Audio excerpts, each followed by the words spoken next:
Here with more, New York Congressman Peter King, who sits on the House Intelligence Committee. Congressman, always good to see you. Thank you for joining us tonight.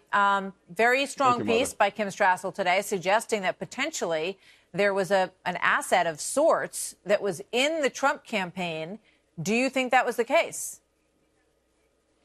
We have reason to believe that there could have been, to use the terminology, there could have been an FBI spy in the campaign, someone who is affiliated with the FBI. Actually was dealing with people in the Trump campaign. And that's one of the things that we're trying to pin down to make sure that is the case. If it is, it raises very, very serious questions because there's been, to us, no real reason given why the investigation began in the first place, why the FISA warrant was granted in the first place.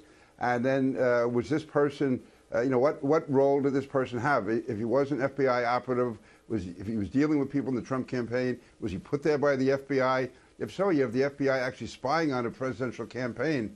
And again, there can be other consequences to this. So this is really, I'd say, unprecedented in American history. And perhaps if there was a real justification for it, and it had to be extreme justification, you could maybe consider it. But in this case, we've seen virtually no consideration for the beginning of the investigation at all, never mind having a spy in the campaign. Yeah. Well, Devin Nunes and Trey Gowdy were brought over to look at some of these documents, but they weren't actually given the documents to look at themselves, is my understanding. They were briefed on the documents. So it adds to the notion, Congressman, that they're being so close to the vest with all of this information, even with congressional entities and committees whose job it is to have oversight of judiciary and intelligence.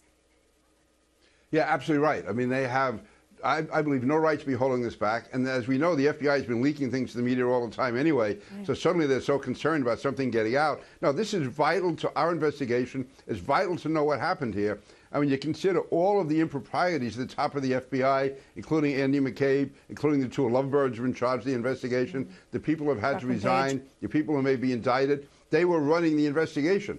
And then you add this element to it. And it's amazing that President Trump is the one who's being targeted here, who's being investigated. And so much went wrong at the other end, at the FBI end, and yet right now they're stonewalling us. And they've stonewalled us all along, and this is just another ad. But listen, Martha, the president can resolve this. The president can order them to release this. And I think he should. If they won't do it, and if they can't find a reasonable solution to this, then the president should order them to do it. Do you have any indication that the White House is prepared to do that, or that, that he would like to do that? And if not, why not?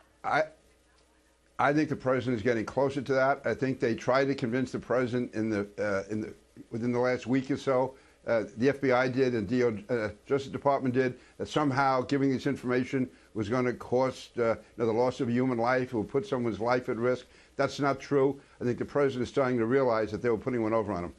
When you look at what Glenn Simpson testified in front of the committee, he says the reason that they believed Christopher Steele's dossier is that they had an internal source in the campaign. That was the wording that he used, that corroborated some of it.